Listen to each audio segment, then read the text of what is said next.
Hey everybody, welcome, and I'm going to be doing a video on I'm going to do a review of a new dash cam I just picked up called the Pinnacle 4K Dual Dashcam.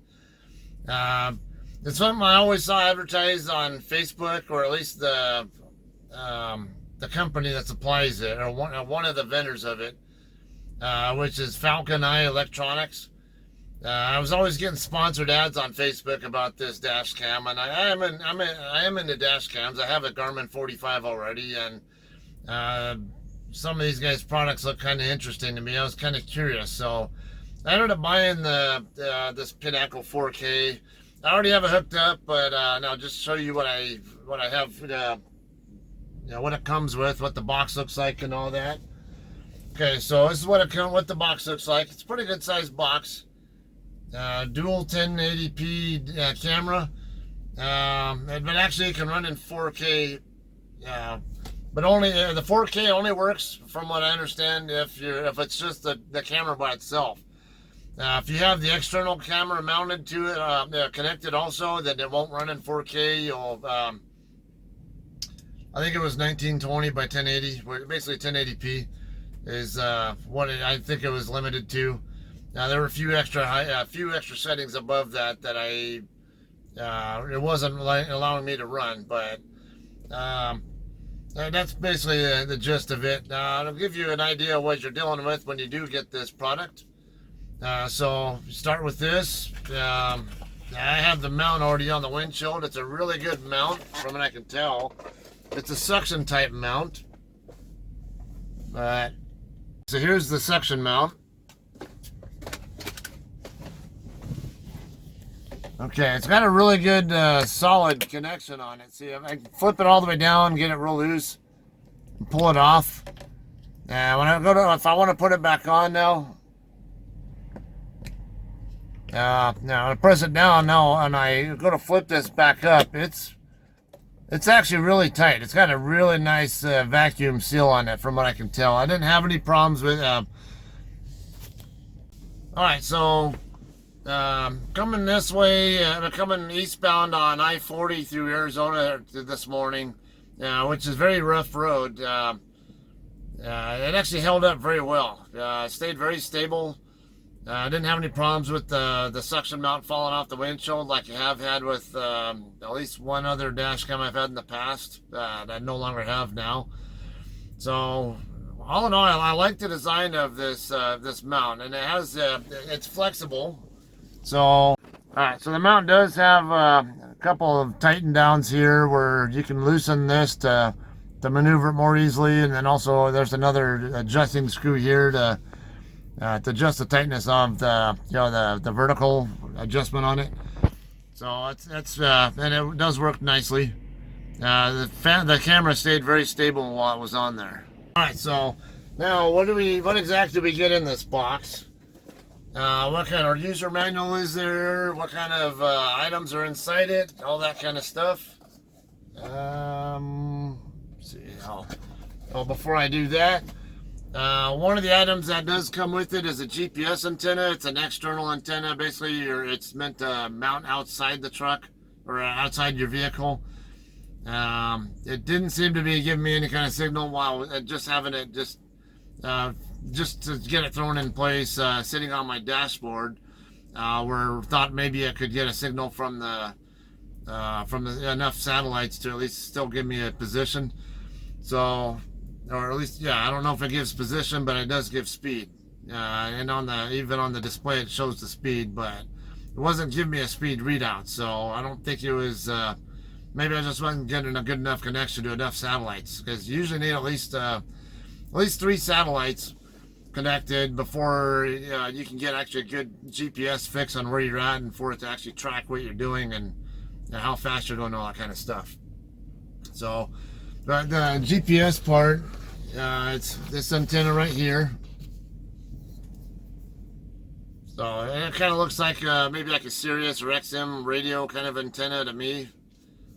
It's decent length. I don't know how many feet it is, but as long as I can get it outside, and I can maybe run it up here on the front of my roof or something, should be a good enough job anyway. Now, to show you the camera itself.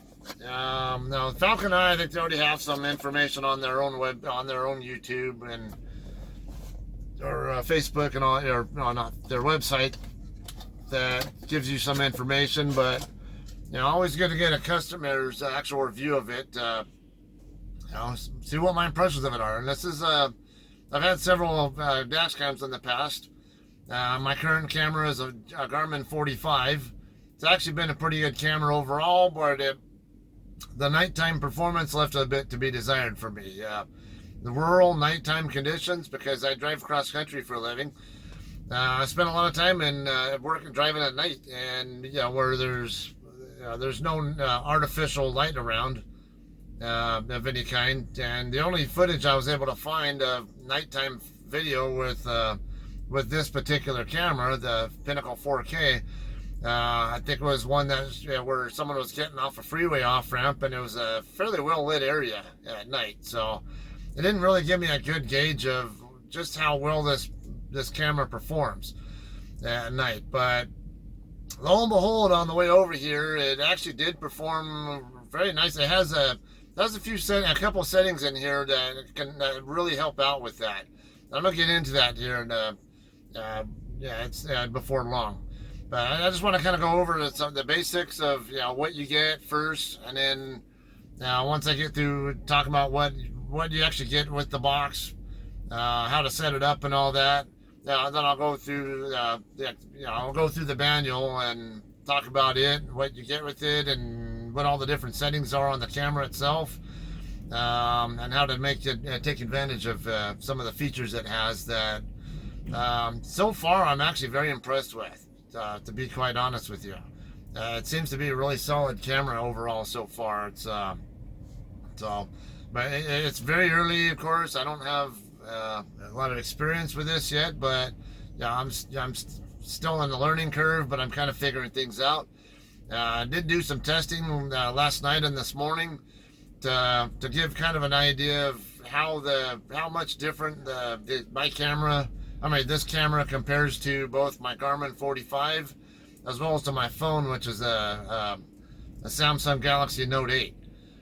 Just to show you how much different the perspectives are. How the wider view versus narrower view of my phone versus how does this dash cam perform against the other dash cam, especially at night. Like I said, that was my biggest hang up, and the fact that I can do this in 4K mode also if I want to is another factor in why what drove me into buying this particular setup.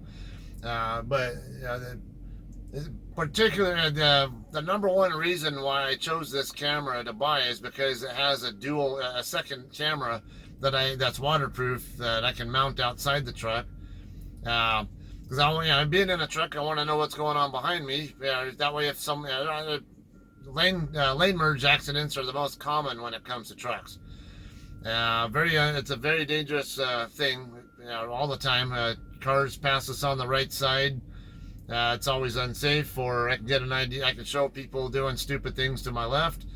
And also, people come to my YouTube page to get tips on how to do backings for trucking. A lot of new truck drivers want to learn how to perfect and refine their backing skills.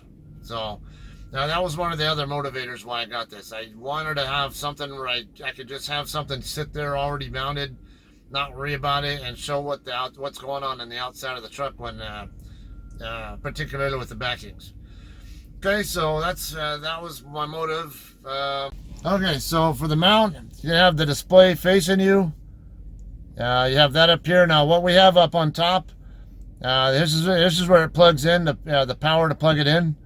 The part right next to it, I believe it's the GPS plug.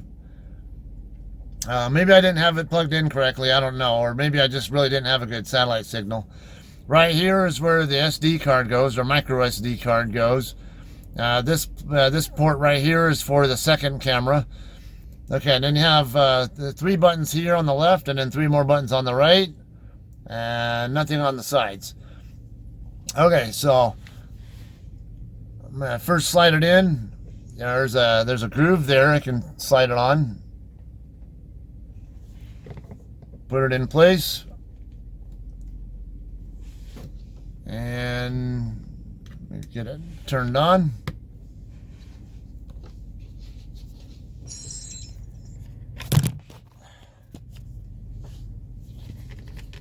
If I can point it down, there we go. All right, so now we have the basics here. Right up here on the top, see I got a camcorder icon right here. I got a red flashing button, red flashing circle there. It tells you that it's recording. I have to look at these. Don't know what this means. I see a 10 on it. I don't know. I don't know if that's my exposure setup or what. And then it shows that ADAS is on, which I'll get to in a little bit here. And then WDR. It's another one I'll get to. On here it says EV. Okay, that's actually my exposure. I have it currently set at negative 1.0, and I'll get more into that later as well. And a couple other icons here. Looks like a microphone, and then I'm not sure what the one is in between.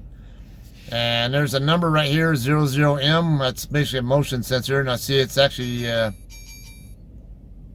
I'll give you like a warning if it thinks that you might be colliding with something, like this truck just passing by me. Yeah, funny. Okay, this will show the SD card's in place, and the battery's charging, I guess, or I get the impression it's like it has no battery power.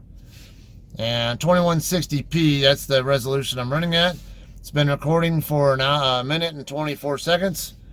The current date is down here. You set that up manually yourself, and then down here is the current time, 11:38. Right here is the speed rating, which of course, like I said, I don't have. Let me plug this in. It'll go right here. Don't know if I had it plugged in right before, but yeah, I'll have to plan on mounting it outside my truck to get a better satellite perspective. I think I don't really expect to get it have any use of it until then. All right, so then you see these A's, a bunch of A's right there. That's basically license plate information, and I'm going to show you that as well. That's part of the settings you can mess with.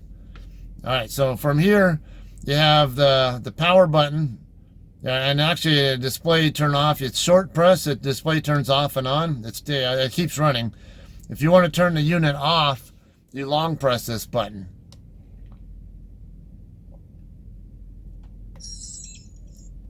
Okay, it seems to come offline, go offline pretty fast. And then long press it again. You'll see this blue light over here light up. And when the welcome light comes on, let go. Okay, we're back up and running. Back in camcorder mode, and then it's in recording again. All right, so 1080p 30 is what the resolution is right now.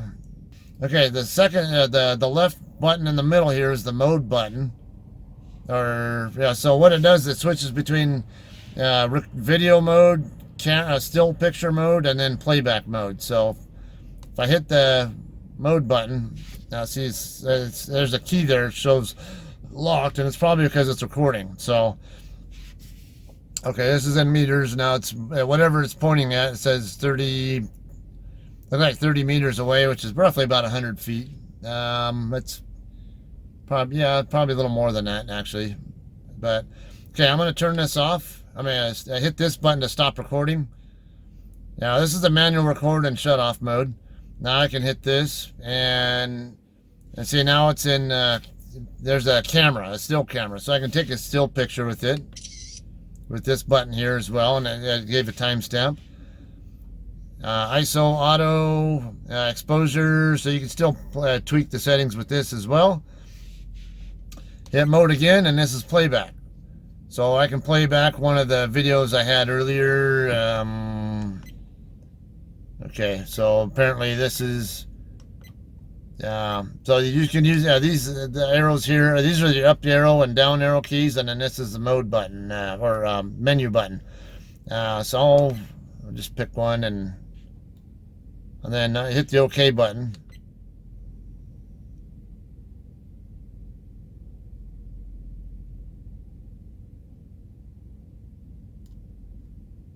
I think it's playing. I don't know. Maybe not. Okay. Okay, maybe that's a short one.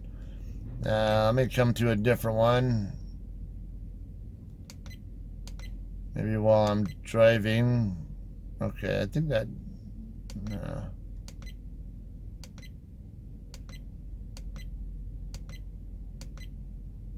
Okay, so here's one that's playing where I'm driving. Okay, it is a little bit choppy here on the display. So I'll see how it actually looks when I put it on my tablet. Hopefully it's not that choppy, but kind of looks like the frame rate's not very high. UHD P24 is the resolution I have it in.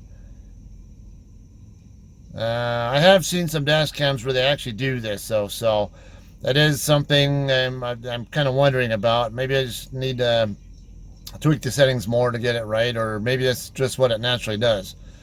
I don't know, but okay. Anyway, I'm gonna go back in record to camcorder mode. And now, when I'm ready to record, I can hit play.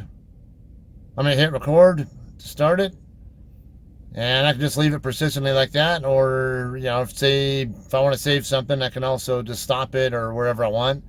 There's also setting for how long the blocks of time are. So I'm gonna stop that now. Hitting up and okay, you can zoom in apparently. This is something I just figured out. I did not know that. Okay, so come back out. It's a zoom rating right here. I'm at one. I was at 1.3. Now I'm back at normal. Let's see if I can zoom out. No. Okay, so zooming in more. That's 1.4, 1.7, 2.0. Let's see how far it can zoom in. Looks like 2.9 might be the limit.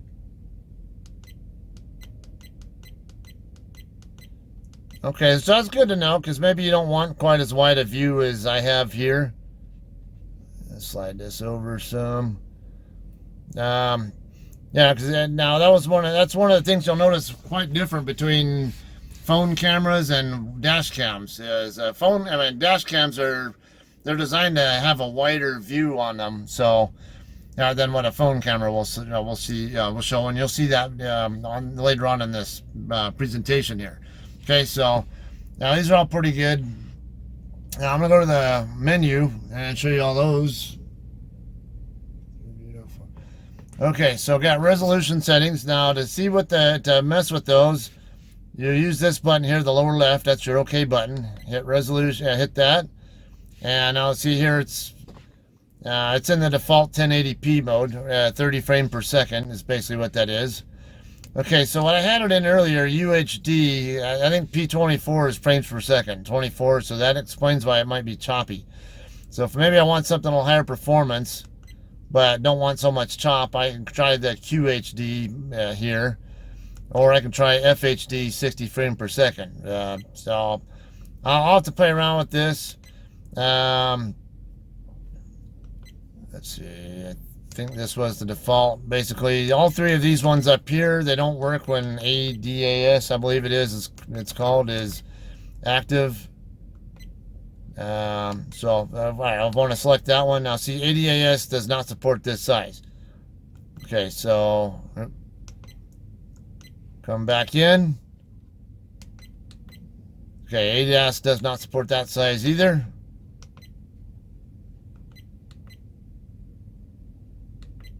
Okay, so that setup right there, where it's already at 1920 by 1080, or which is also 1080p, and P30 being 30 frames per second. That's the highest setting you can use with ADAS active. And we'll get more into the ADAS part later. I'm going to just walk through this. Okay, now loop recording.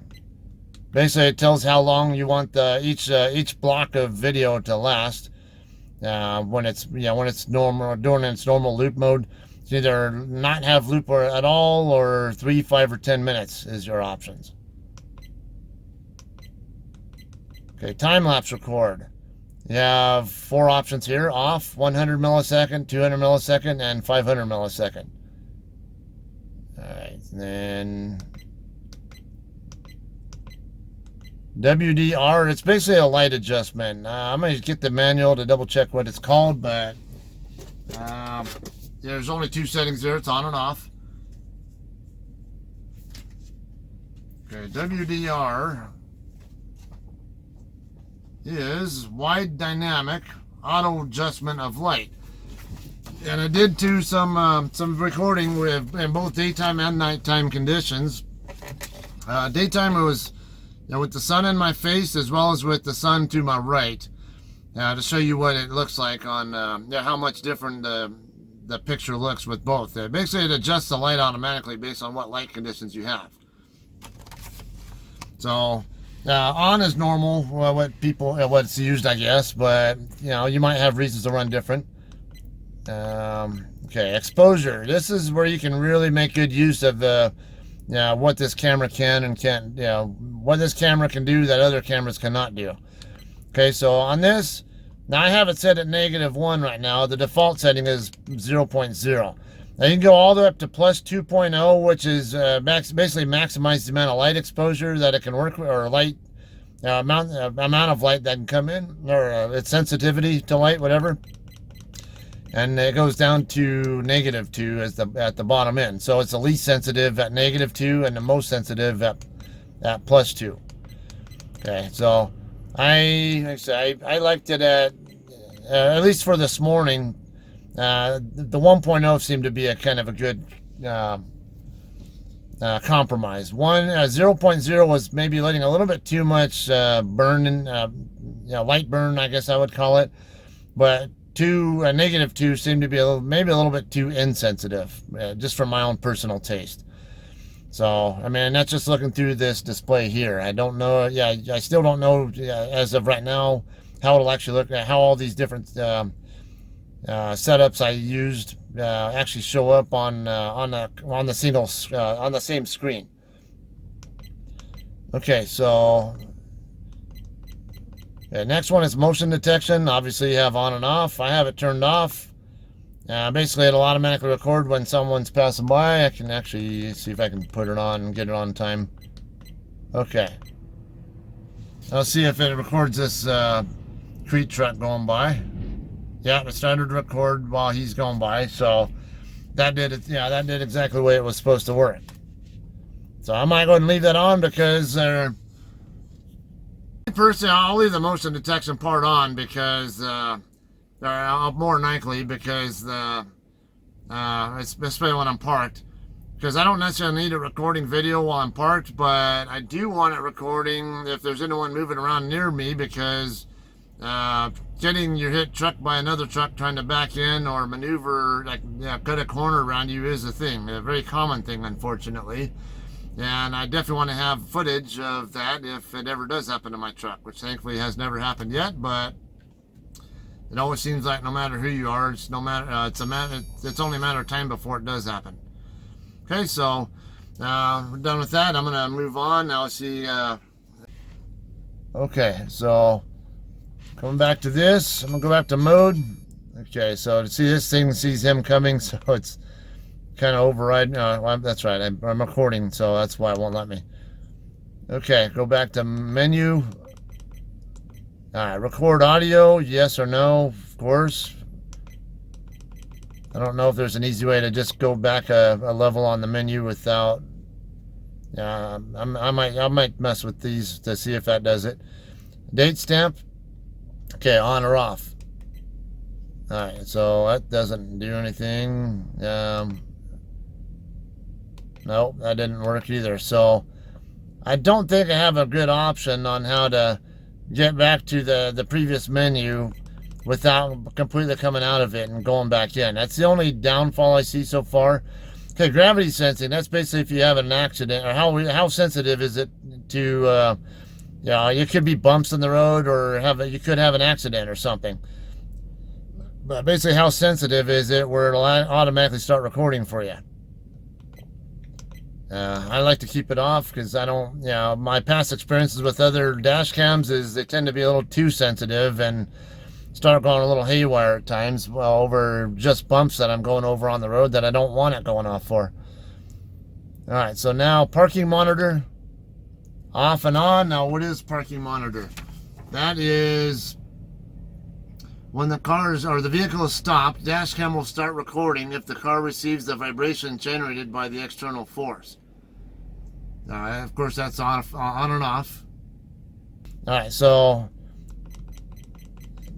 I'm not sure gravity sensing is something for parking monitor really is what for me, but maybe.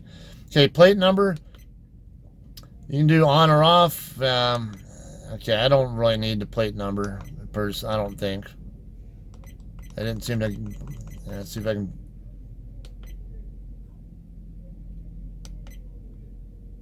Okay, if I want to turn it off, that way it doesn't. Because what am I going to put in there? It manually puts in the plate. You have to manually put in whatever plate, like your own or whatever, which a lot of people think is a bad practice to let the world know what your license plate number is. Anyway, I would put my truck number or something, but I'm not really even concerned about that. Yeah, maybe I could. I don't know. I'll just go ahead for fun of it. On. We can play around with it. Okay, so that actually does work. Okay, I'll just put my truck number in here. Yep, I forgot. Yeah, it takes skill getting used to here.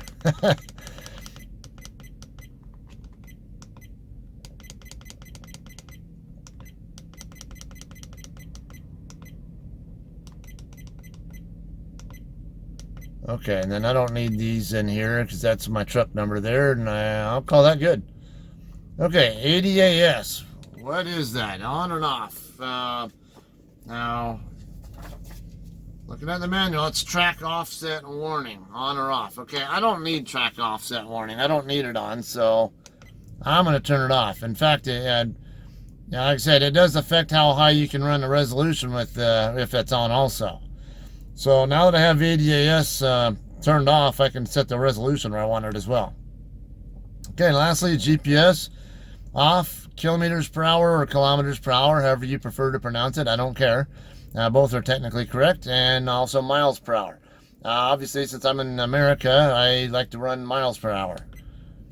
Alright, and that's it for that part. I'm going to go back up here to change my resolution, though.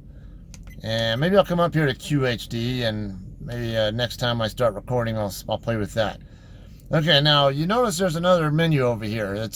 So I'm going to hit it again, or hit it twice to get over there. Has your Wi-Fi you set up. I'm not going to go through that right now, but yeah, that's how you can set up your Wi-Fi to your phone. Yeah, well, why not?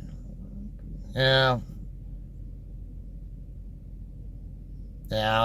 I won't be able to really demonstrate it too well on here. It's I think Wi-Fi just for the hell of it.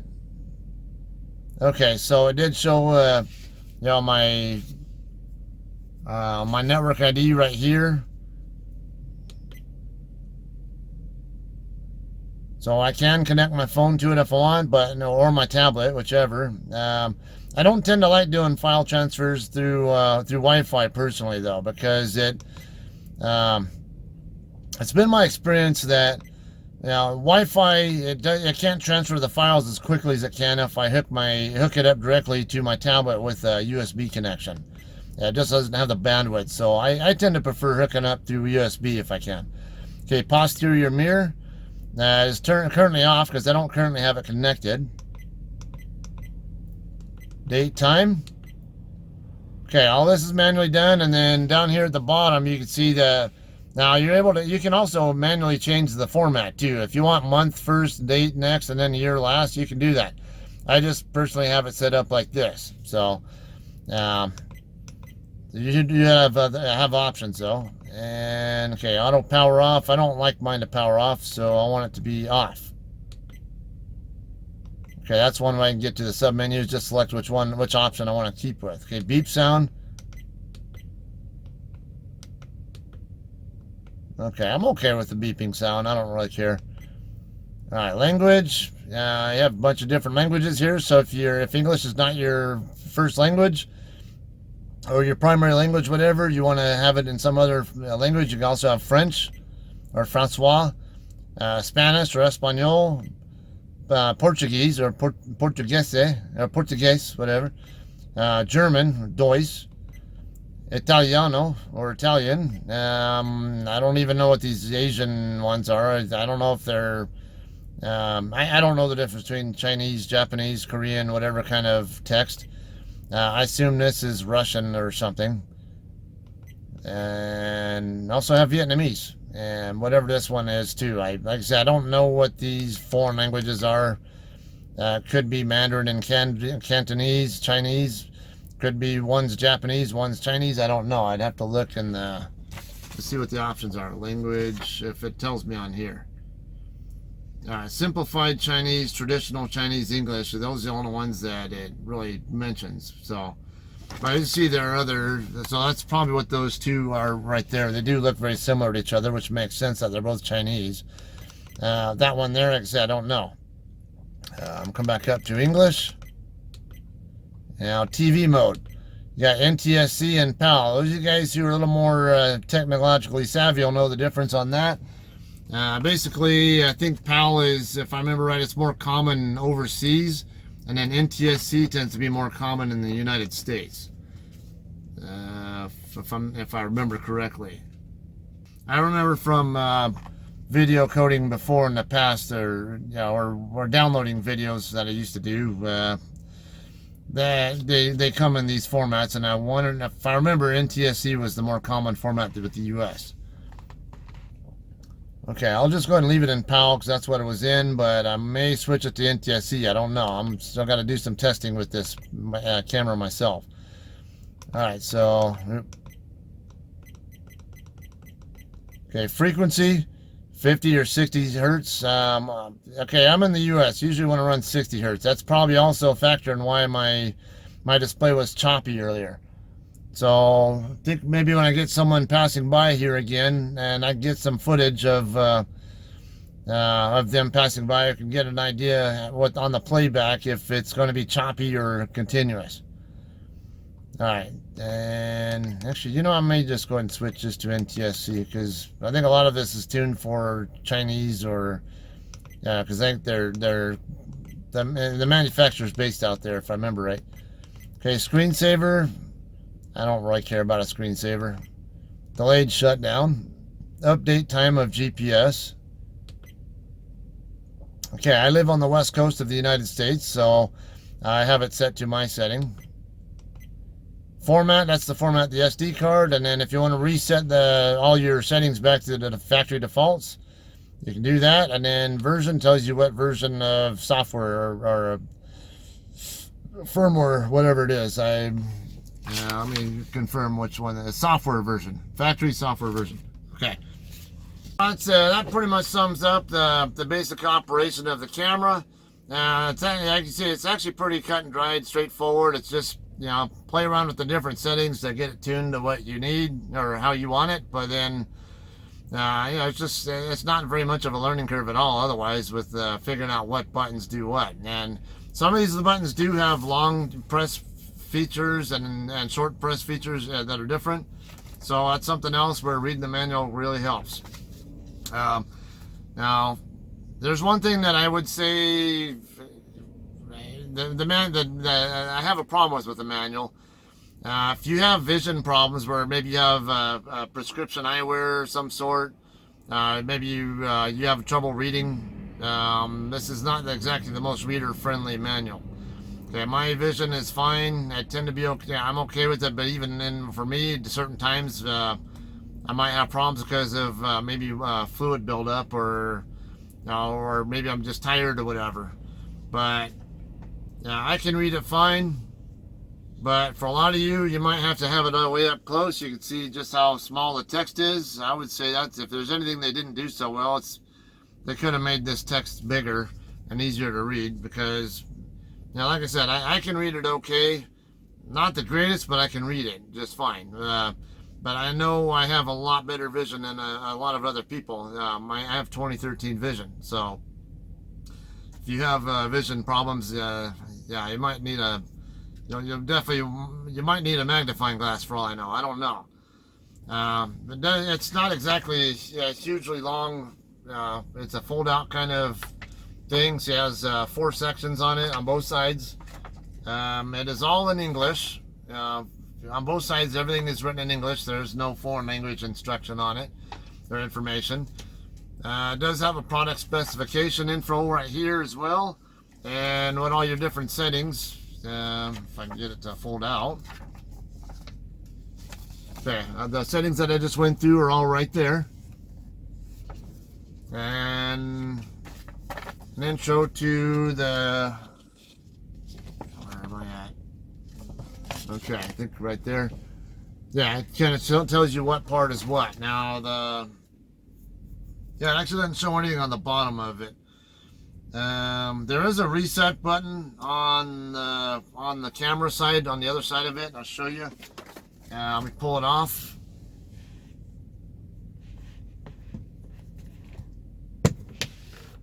So the reset button will be right there. When the camera's pointing at you, it'll be on the right side. You just use of course, use a little screwdriver or anything else along that line to push it in, and that'll reset it. Okay, I need to get that away so it's not interfering with my recording. All right, after that, that kind of covers the manual, covers the basic operation of the camera. You see I have the GPS hooked up. Some other stuff it has here. It has this little fold out, this notification here. Okay, now it says it has a LCD screen cover that covers and protects the LCD. It's hard to see. You may see smudges on LCD, but once you remove the LCD screen cover, which I had already removed, so that's why you didn't see it. There was like a blue, like a sticky pull tab thing on one end of it that you can use to peel the entire screen cover off. You'll see that this LCD is brand new. Outdoor cameras are weatherproof and waterproof. However, they are not able to be submerged underwater for more than 60 seconds. And they cannot withstand direct contact within 2 to 5 inches with high pressure water pressure. So try to be careful if you're getting your car washed or your truck washed, whatever you happen to be driving. I want to keep that in mind. Might maybe even cover it up just to be extra cautious. If you submerge these cameras underwater or wash these cameras with high pressure water, then the warranty will be voided and condensation may occur inside the camera. You will see a red and black 12-volt power cable for the outside cameras. This is not necessary to connect power. This 12-volt power will power up a backup grid on the LCD. You only need this to be powered if you are using the outside cam as a backup camera for when you're reversing. Now on the rear of your vehicle, if you do not power up the red and black 12-volt cables, the grid will not display, but the camera works exactly the same with or without the 12-volt power connected. So it'll still record, but it just won't switch the view over to the to your rear camera view if you don't have the red and black cables hooked up. Okay, it is recommended that you format and erase the SD card at least once a month or more often. This is a process that takes seconds and will ensure that the camera runs smoothly and effectively. Make sure before you format it, you save any video files on your computer, tablet, phone, because formatting the card will erase all video files, and even saved and locked video files. Okay, so that's a disclaimer. Next thing it has in here is this, has a couple it's user instruction of tachograph. I have not downloaded it. It's called, it mentions Timacam. Timacam, I guess what it is. It's some mobile app you can use for iPhone or Android. It basically allows you to connect live, I guess, to your camera. I've said it doesn't have the greatest views in the world, but I'm not going to say it's good or bad. I can't tell you it's that it's not worth downloading. It could be very worthwhile for your own personal needs. For me, just looking at the synopsis of it, I didn't really care about the ratings. I just, okay, what is its function? Maybe there's not enough there to look at with reviews and information about it, but it didn't give me enough. It wasn't enough there to really make me have a reason to want to download it myself. That's just me though. Okay, next there's a GPS player driver. I didn't see anything mentioned in the manual about that. So I don't know what the story is with that. And honestly, DVDs and CDs are kind of going, and that's a mini DVD. Those are kind of going obsolete. So I don't really know. I don't see how I would even have a use for that thing, to be honest with you. I'm sure most of you are going to be the same position. You have the cables and the actual external camera. So it disconnects. It's not that long from the camera. Basically, it just it gets into, you can get enough into the vehicle, basically. There's a bracket here with 2 screw holes. That's how it fits in. That's what we use to mount with. It's a spring-loaded hinge here. Honestly, yeah, I would want to tighten it down more. Now, see, I still have the cover over this lens here, so I'll end up having to take this off before I can mount it. I think I've met him before. Okay. So, yeah, I might need a screwdriver to tighten these screws down to keep this thing from flailing around. It's too loose like it is right now. So, I will definitely want to use a screw. It does have, looks like it's probably lock washers, or I can't tell if they're lock or flat.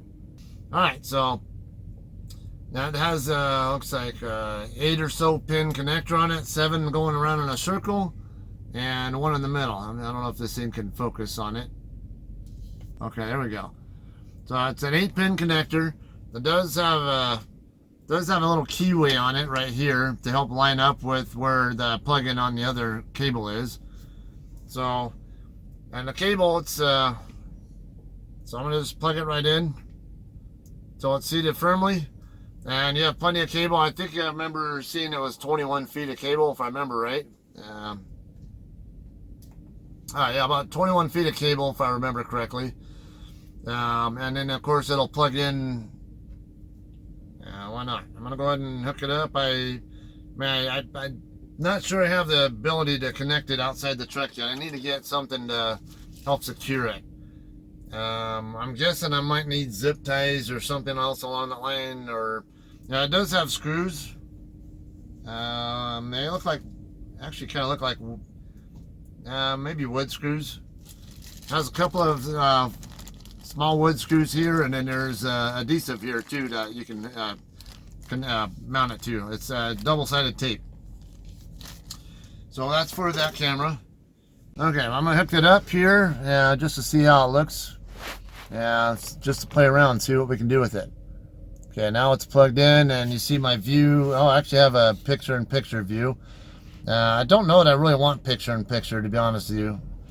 And I see it's okay. Now I have it's upside down, so yeah. So in order to have it viewed correctly, I need to have the bracket on the top of the camera. All right, lastly, okay, I have the hookups here.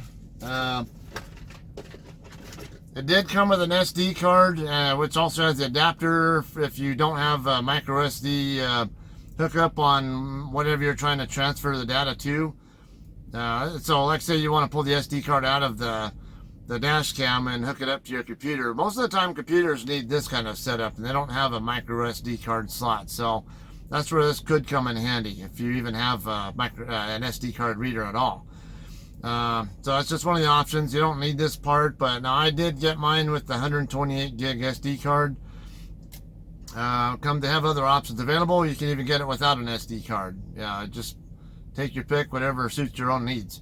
Obviously, the bigger the card is, the more video you can record before something gets overwritten. All right, so then next,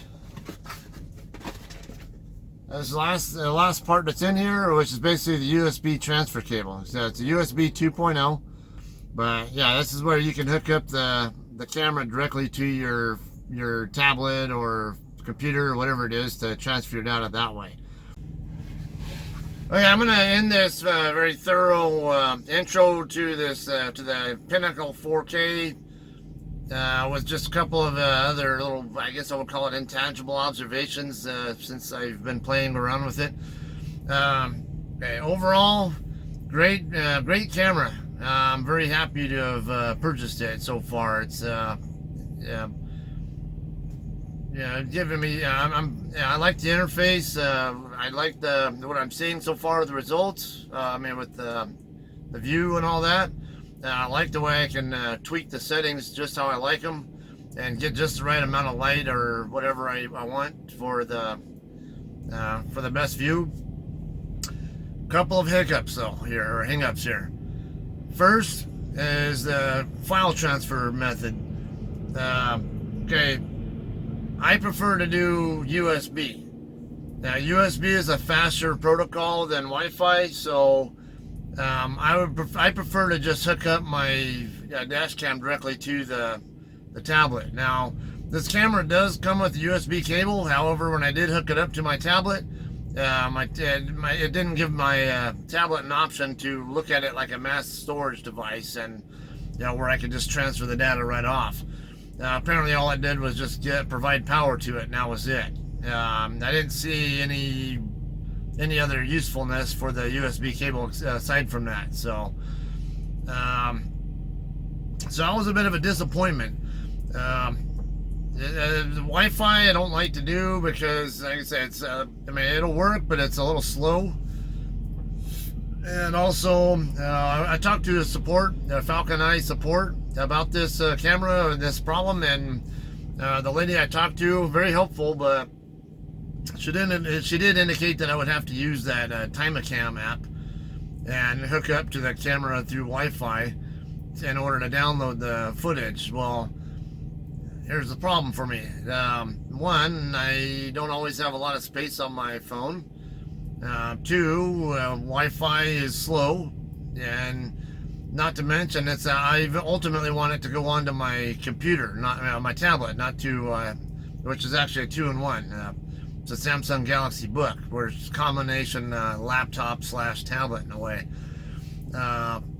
So I'd much rather be able to transfer it directly to my tablet, where I do all my video editing anyway, and that's where I do all my uploading as well and all that. So unfortunately, that was a disappointment, and I don't want to have to download this app and then have to transfer to 2 different devices to get where I need it to be. So that's one of the complaints I have about it. Also, another complaint I have about it is the audio quality. With the microphone, it's not a good microphone from what I can tell. Because I compare how the audio quality is when I'm talking on footage with my Pinnacle versus with the same exact commentary says sounds like on my Garmin as well as on my phone, and I'm sorry, it's the bottom of the line with in terms of which one has the best quality or audio quality. So and there are actually times where I would talk about the WDR being on or off. I honestly couldn't tell if I was saying on or off in the video footage. Now I could very clearly figure it out through the phone and even through the Garmin, but it just wasn't that good through the Pinnacle. So those are the only 2 things I really see so far about the Pinnacle that I don't like. My alternative here with the file transfer problem is, for now I'm gonna have to use my SD card, pull the SD card out and install it into my tablet, which is also a Windows-based tablet, which and for that reason I don't have a use for that Timecam app, because Timecam's only for Android and iOS. So completely worthless app for me unless I put it on my phone first and then transfer from my phone to my tablet, which that's just extra time. So I'll just transfer the SD card over to my tablet, and my plan is to get a micro SD card or a USB SD card reader that I can hook up to my tablet, and then just install the SD card adapter that came with my dash cam and do the transferring that way. It's gonna be a necessary evil, but it'll be quicker than dealing with Wi-Fi. All right, so that's all I have. Hope you enjoyed watching all this. I will have more footage here with just the comparison of how the the camera compares to both. I mean, in terms of video quality, at different settings compared to the Garmin 45, which only has, you know, the resolution is the only thing you can really tweak. You can't really tweak the exposure or light sensitivity settings, or, you know, stuff like that. Like, you know, this is almost like a regular SLR camera here in a way. And also with my phone, I kept it at the default setting too. I don't play around with too much with the video part of the phone. I can't tell you if I can even really do much tweaking on the. Yeah, I guess I can. Yeah, change the amount of light exposure on the phone, but I just went ahead and left it at the default. So you get kind of an idea on just how much different the Pinnacle really is in terms with you know, how it actually looks with the different settings. All right, that's all. I'm gonna end this here, and I'll work on the. Yeah, I'm gonna get working on posting compiling and posting the comparison videos for you guys, and have that up very shortly. Okay. All right. Appreciate you taking the time to watch us. Thanks.